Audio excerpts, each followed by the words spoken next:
Malaysia sememangnya dikenali dengan beberapa orang rakyat yang dilahirkan secara semula jadi sebagai seorang yang jenius atau mempunyai kepintaran luar biasa.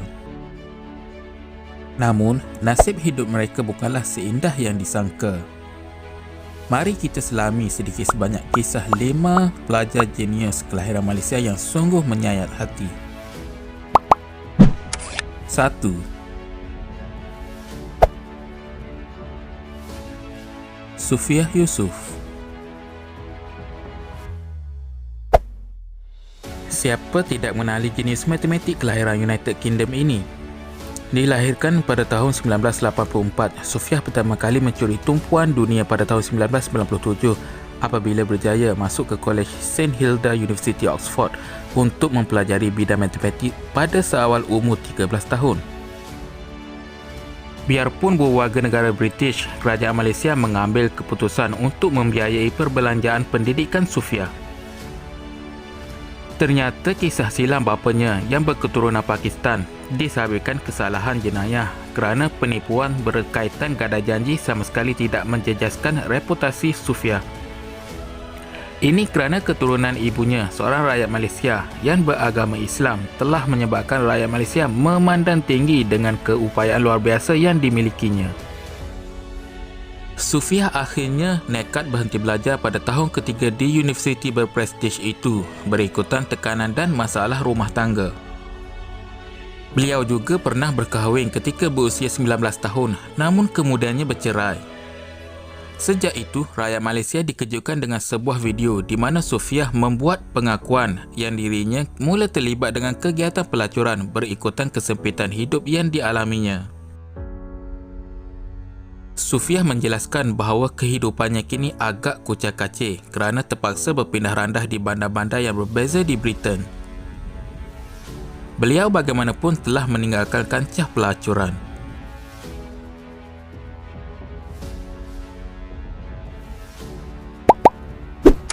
Dua.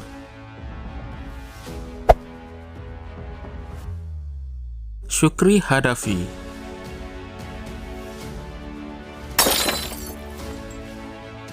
Muhammad Shukri Hadafi Aziz merupakan kanak-kanak pintar yang pernah menggemparkan negara sekitar tahun 1980-an.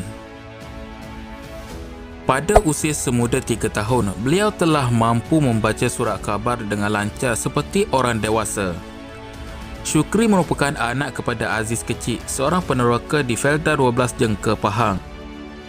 Selepas itu, pasangan suami isteri yang tinggal di Baupulas, Kedah telah mengambil beliau sebagai anak angkat.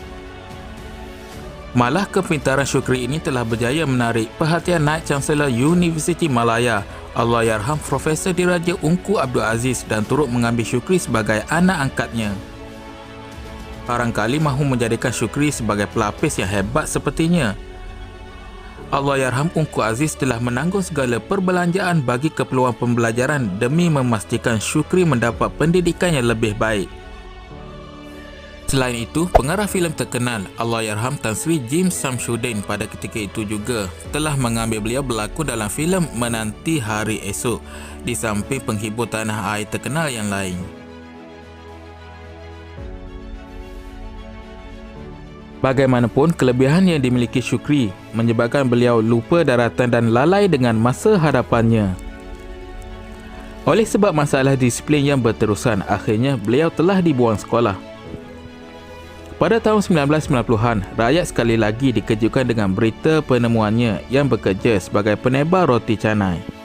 Malah, terdapat desas-desus mengatakan beliau terjebak dengan najis dadah.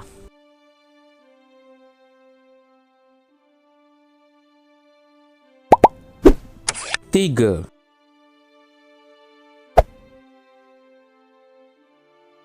Chiang Ti-ming.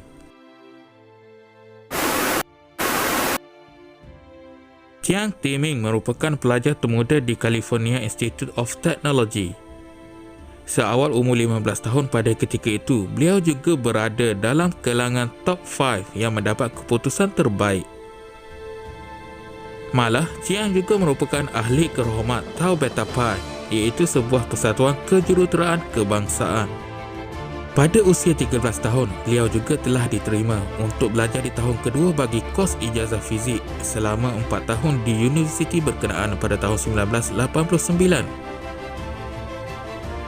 Disebabkan kepintarannya yang luar biasa itu, beliau kemudiannya melanjutkan pelajaran di peringkat PhD dalam bidang fizik zarah di University Cornell, New York. Pada tahun 2002, Chiang telah dimasukkan ke Hospital Kuala Lumpur selepas disyaki mengalami gejala kemurungan dan tekanan perasaan yang amat teruk. Beliau kemudiannya meninggal dunia pada 6 Januari 2007 di Seremban pada usia 33 tahun.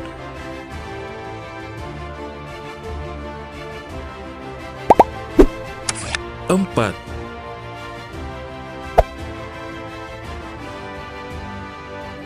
Nur Fitri Azminuddin.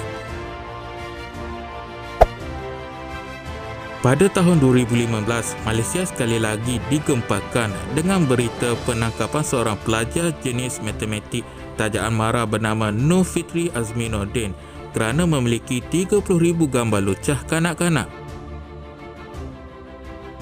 Beliau kemudiannya telah dijatuhkan hukuman penjara selama 5 tahun di United Kingdom kerana kesalahan terbabit.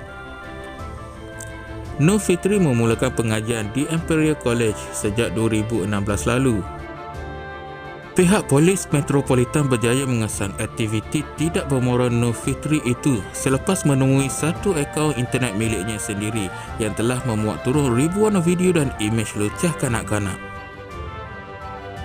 Pada November 2014, pihak polis telah bertindak menggeledah kediamannya di West London sebelum menemui komputer riba kepunyaan Nur Fitri yang masih terbuka bersebelahan sebuah patung kanak-kanak. Ketika ditahan, polis turut mendapati Nur Fitri memiliki 600 buah video dan imej lucah kategori A, iaitu kategori penyalahan yang melibatkan aktiviti seksual kanak-kanak, serta ratusan bahan lucah kategori lain iaitu B dan C. Menteri Pembangunan Luar Bandar dan Wilayah ketika itu, Datuk Seri Muhammad Syafiee Abdal berkata, kementerian tersebut dan Majlis Amanah Rakyat memandang serius kes Nur Fitri. Hukuman penjara Nur Fitri akhirnya diringankan kepada 9 bulan sahaja atas sebab surat sokongan pensyarah, laporan psikiatri dan kelakuan baik. Pada 2019, Nur Fitri dilaporkan sedang menyambung pengajian di Universiti Kebangsaan Malaysia, peringkat Doktor Falsafah di universiti tersebut.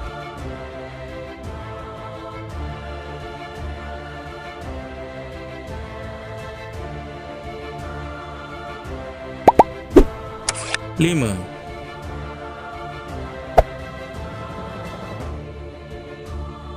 Adiputra. Hampir sedekad yang lalu, Malaysia dikejutkan dengan kemunculan seorang kanak-kanak jenis matematik, Adiputra, yang mampu menyelesaikan pelbagai masalah dalam subjek tersebut.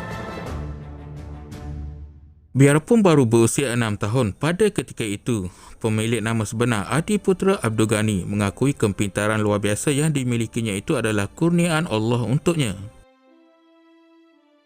Beliau dinobatkan sebagai ahli matematik Islam abad ke-21 oleh Universiti Riau di Indonesia pada tahun 2009.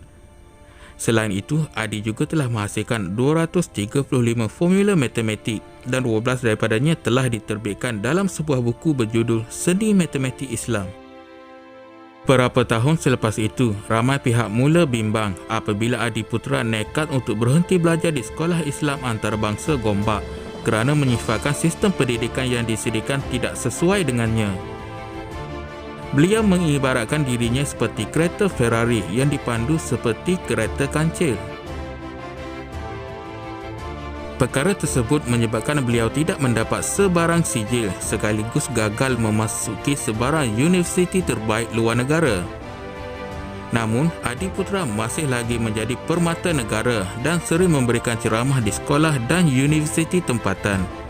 Malah, beliau juga dijemput untuk menjadi tenaga pengajar di University of Brunei Darussalam bagi berkongsi kepakarannya tentang ilmu matematik.